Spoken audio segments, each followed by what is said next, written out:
Hello student. Today we will discuss about the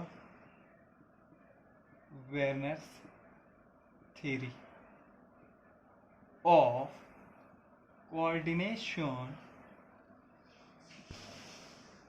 compound.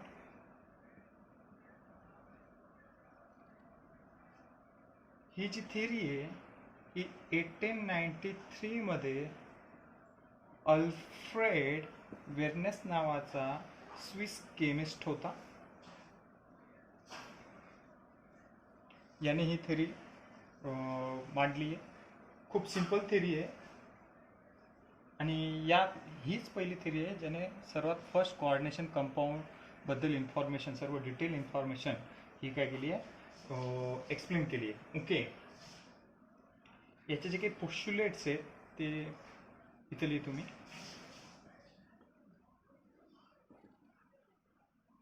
The atom which is present at the center in coordination compound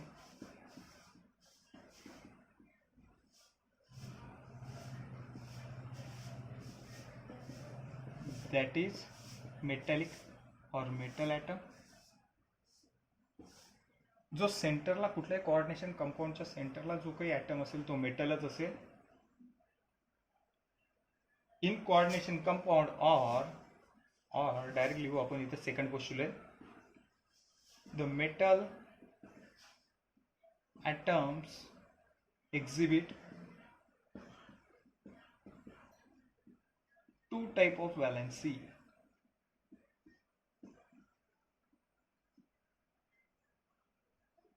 That is primary valency and secondary valency.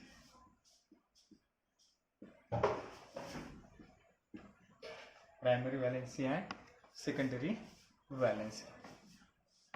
आता सर्व information घेऊ आपण पहिले primary valency बद्दल. So point लिहितो primary वॅलेन्सीसाठी. Primary valency are the weak valency. First point, primary valency is weak valency.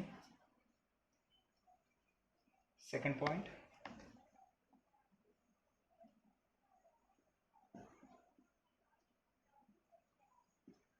it is ionizable in nature. Third, it is represented by dotted line. कारण weak असतात, dotted लाईनने आपण याला represent करतो. Fourth point, primary valency are non directional.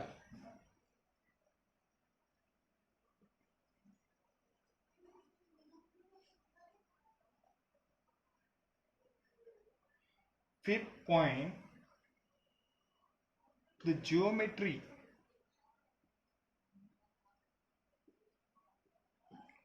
of complex is not depend. म्हणजे जिओमेट्रीचा आता point नाही आहे, आपण हा पॉईंट थोडा स्टॉप करू इथं. पण ॲक्च्युअलमध्ये जिओमेट्री याच्यावरती आपल्याला पाहायलाच मिळत नाही. Okay,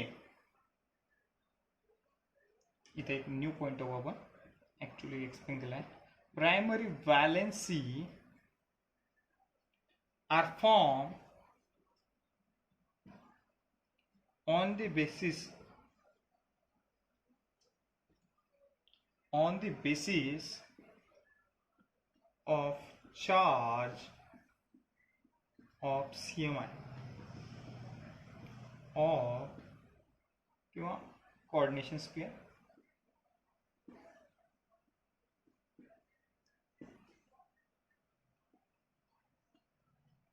Primary valency are formed on the basis of coordination sphere. Okay, next last point मी इथंच लिहितो. ओके, सेकंडरी व्हॅलेन्सीसाठी आपण लिहू, पण थोड्या वेळाने लिहू. एकदम सिम्पल आहे. प्रायमरी आणि सेकंडरीसाठी आपण जेव्हा एखादा एक्झाम्पल घेऊ तेव्हा आपल्याला हे सर्व पॉईंट डिटेल्समध्ये समजतील. ओके, सो लास्ट पॉईंट आहे 5th 6. Primary valency are not fixed. Primary valency are not fixed. Consider करा, एक एक्झाम्पल घेऊ आपण, एखादा कॉम्प्लेक्स घेऊ. CO NH3/6 Cl. Simple. CO NH3 NH3 अमोनियाचे किती 6 मॉलिक्युल्स आहेत, NH3 आणि Cl. आता या मॉलिक्युलचं स्ट्रक्चर काढणार आहे आणि त्याच्या बेसिसवर आपण स्टडी करणार आहे नेमक्या प्रायमरी आणि सेकंडरी व्हॅलेन्सी आहेत. Okay, so CO cobalt, that is central metal atom. NH3 NH3 NH3 NH3 NH3. Okay, so हा झाला आपला कॉम्प्लेक्स. अजून राहिला याच्यामध्ये. आता कुठल्याही कॉम्प्लेक्समध्ये त्याचं पहिलंच म्हणणं होतं, in any complex there is the one atom which is present at the center, that is the metallic atom, and metallic atom show the two type of valency or exhibit a two type of valency, that is primary valency and secondary valency. हे आपल्याला point माहिती आहे. तर मग primary valency काय? Primary valency weak आहे. आता बघा काय, या कोऑर्डिनेशन स्पिअरमध्ये कोबाल्ट मेटल ॲटम आहे, NH3 लिगँड आहे आणि Cl ही झाली इथं primary valency. Before the square bracket और आफ्टर दी स्क्वेअर ब्रॅकेट. दुसऱ्या भाषेमध्ये प्रायमरी व्हॅलेन्सीला आपल्या सरळ भाषेमध्ये काउंटर आयन म्हणू शकतो. पण हा काउंटर आयन हा वर्ड अल्फ्रेड वेर्नेसनी त्यावेळेस यूज केला नव्हता, म्हणून आपण त्याला प्रायमरी व्हॅलेन्सी म्हणतो. ओके, मग प्रायमरी व्हॅलेन्सी हे जे 3 क्लोरीन ॲटम आहेत, हे क्लोरीन ॲटम कोबाल्टला अटॅच आहेत. आणि हे कसे अटॅच आहे? By dotted line. इथं Cl. Okay, so now these dotted line, हे जे काही Cl आहेत, हे 3Cl दिसतात का इथं? हे CO NH3/6 3Cl. ह्या 3Cl ह्या primary valency. Primary valency are weak. ह्या वीक असतात. It is ionisable valency. कारण जेव्हा तुम्ही एखाद्या वेळेस या कंपाऊंडला जर एखाद्या सॉल्व्हंटमध्ये तुम्ही इमर्स केलं, याला जर तुम्ही एखाद्या सॉल्व्हंटमध्ये डिझॉल्व्ह करायचा प्रयत्न केला, तेव्हा हा CO NH3/6 हा कशामध्ये डिसोसिएट होईल? हा 2 टाईपमध्ये डिसोसिएट होईल. CO NH3/6 try positive plus 3Cl negative ion, म्हणजे ह्या आयोनायझेबल आहेत, ह्या आयन्समध्ये कन्वर्ट झाल्यात. पण केव्हा? जेव्हा तुम्ही याला एखाद्या सॉल्व्हंटमध्ये डिसॉल्व्ह करसाल. म्हणजे ह्या कशा आहेत? वीक नेचरच्या आहेत, म्हणून तो बॉन्ड ब्रेक झालाय ना. Primary valency are weak and that is ionisable. जो वीक असेल तोच बॉन्ड ब्रेक होईल, त्याच्यापासून तुम्हाला आयन मिळणार आहे, कारण सध्या तर स्टेबल मॉलिक्यूल आहे. पण जेव्हा तो प्रॉडक्टमध्ये कन्वर्ट झाला, जेव्हा एखाद्या कंपाऊंडमध्ये तुम्ही त्याला डिझॉल्व्ह करायचा प्रयत्न केला, तेव्हा Cl निगेटिव्ह आयन काय झाले? सेपरेट झाले. It is represented bye dash line. आता काही यूट्यूबवरचे जे काही लेक्चर्स आहेत वेर्नस थेअरीबद्दल, हे खूप कन्फ्यूज आहेत. इव्हन आपल्या बुकमध्ये थोड्या काही मिस्टेक आहेत. याच्यामध्ये ह्या ज्या काही प्रायमरी व्हॅलेन्सी आहेत ह्या वीक आहेत, म्हणून ह्या डॉटेडनी रिप्रेझेंट केल्या गेलेल्या आहेत.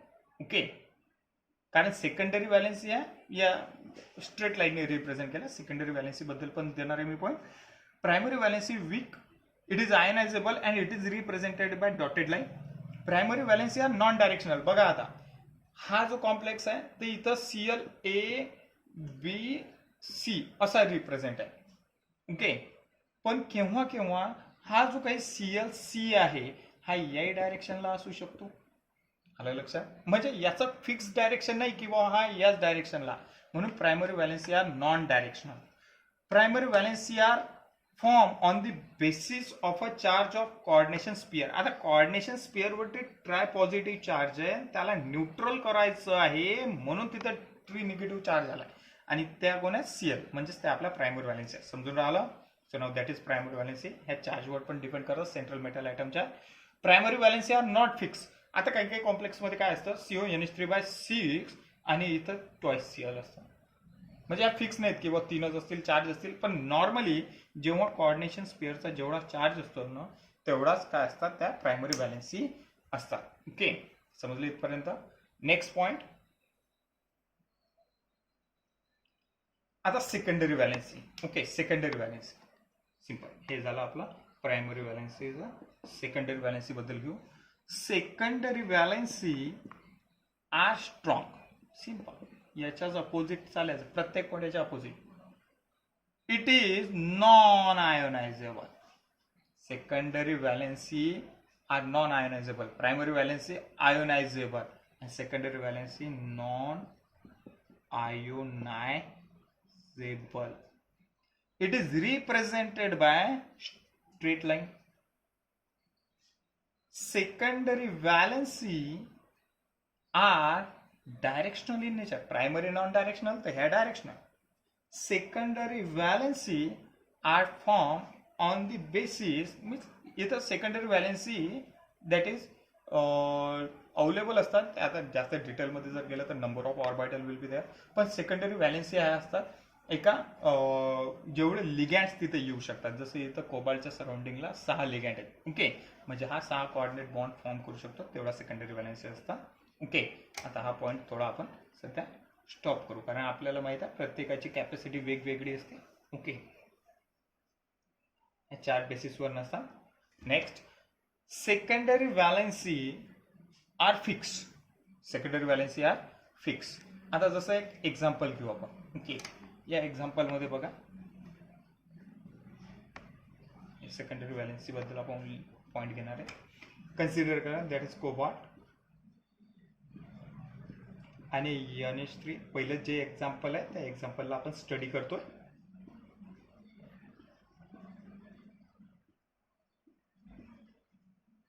आता या मॉलिक्यूलमध्ये हे आपल्याला वेगवेगळे एक सेंट्रल मेटल आयटम, वेगवेगळे मॉलिक्युल्स पाहायला मिळतात.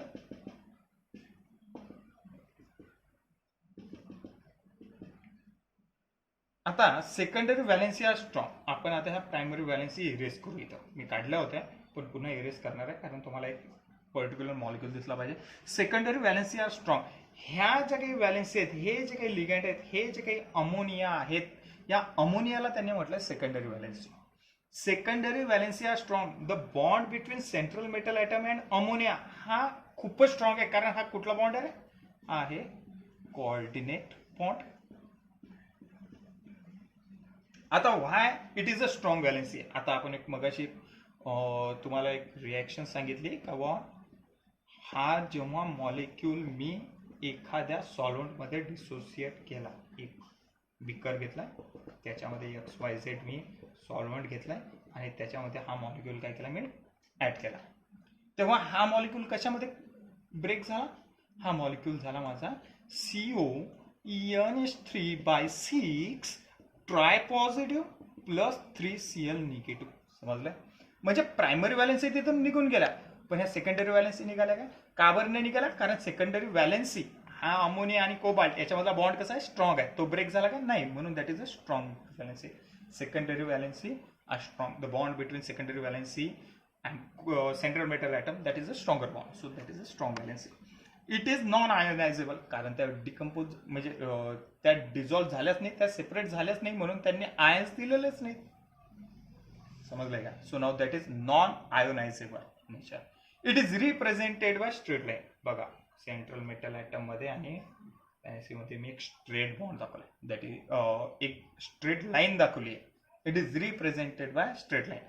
अरे ह्या नॉन आयोनायझेबल आहेत, म्हणजे बॉन्ड स्ट्रॉंग असणार आहे, आणि स्ट्रॉंग वाला बॉन्ड हा स्ट्रेट लाईनने दाखवावा लागतो. तो काय प्रायमरी सारखा वीकने दाखवणार आहे का आपण? नाही. Secondary valency are directional in nature. आपल्याला माहिती आहे ऑक्टाहेड्रल जिओमेट्री मी तुम्हाला ऑलरेडी सांगितली किती परफेक्ट असते. तर ती ऑक्टाहेड्रल जिओमेट्री जी आहे, तर आपल्याला माहिती आहे ह्या एक्झियल आहेत, हे 2 लिगँड एक्झियल आहेत, आणि 1 2 3 4 हे प्लॅनर. ओके, कन्सिडर करा तुमच्याकडे एखादं कॉम्प्लेक्स असेल, याच्यामध्ये बघा का हा आहे तुमचा सेंट्रल मेटल ॲटम,